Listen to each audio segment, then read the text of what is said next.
నమస్తే, welcome to prime 9 news. నేను Ravi. Detail చూస్తే ఇరాన్పై ఇజ్రాయెల్ అమెరికా యుద్ధం కొనసాగుతోంది. దాడుల్లో ఖమేనీ మృతి చెందారని ఇజ్రాయెల్ ప్రధాని ప్రకటించారు. ఖమేనీ హతమైనట్లు ఆధారాలు ఉన్నాయని నెతన్యాహు స్పష్టం చేశారు. తనకు సురక్షితమైన దేశం కావాలని అమెరికా అధ్యక్షుడు ట్రంప్ ప్రకటించారు. ఇరాన్ సుప్రీం లీడర్ ఖమేనీ మృతి చెందాడని ట్రంప్ స్పష్టం చేశారు. ఖమేనీ మృతి చెందినట్లు ట్రూత్లో ట్రంప్ పోస్ట్ చేశారు. ఇరానీయులు దేశాన్ని స్వాధీనం చేసుకోవడానికి ఇది గొప్ప అవకాశమన్నారు ట్రంప్. ఇరాన్పై నిరంతరం దాడులు కొనసాగుతాయని, తనకు ప్రజలకు స్వేచ్ఛను కోరుకుంటున్నానని ట్రంప్ అన్నారు.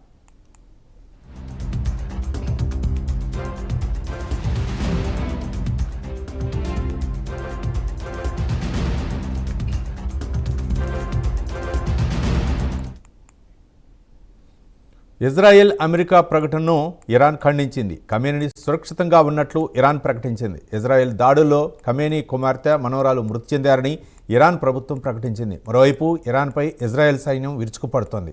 ఇరాన్ సైనిక స్థావరాలే లక్ష్యంగా దాడులు చేస్తోంది. ఇరాన్ రక్షణ శాఖలో 7 సీనియర్ అధికారులను దాడుల్లో హతమార్చినట్లు ఇజ్రాయెల్ ప్రకటించింది. గల్ఫ్లోని 14 అమెరికా సైనిక స్థావరాలపై దాడి చేశామని ఇరాన్ ప్రకటించింది.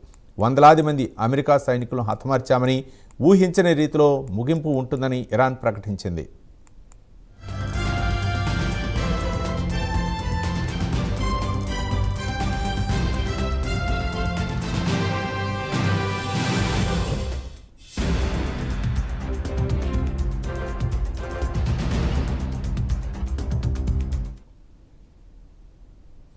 ఇరాన్ ఇజ్రాయెల్ అమెరికా యుద్ధంతో చాలా విమానాలు రద్దయ్యాయి. దీంతో ప్రయాణికులు ఎయిర్పోర్ట్లోనే పడిగాపులు కాస్తున్నారు.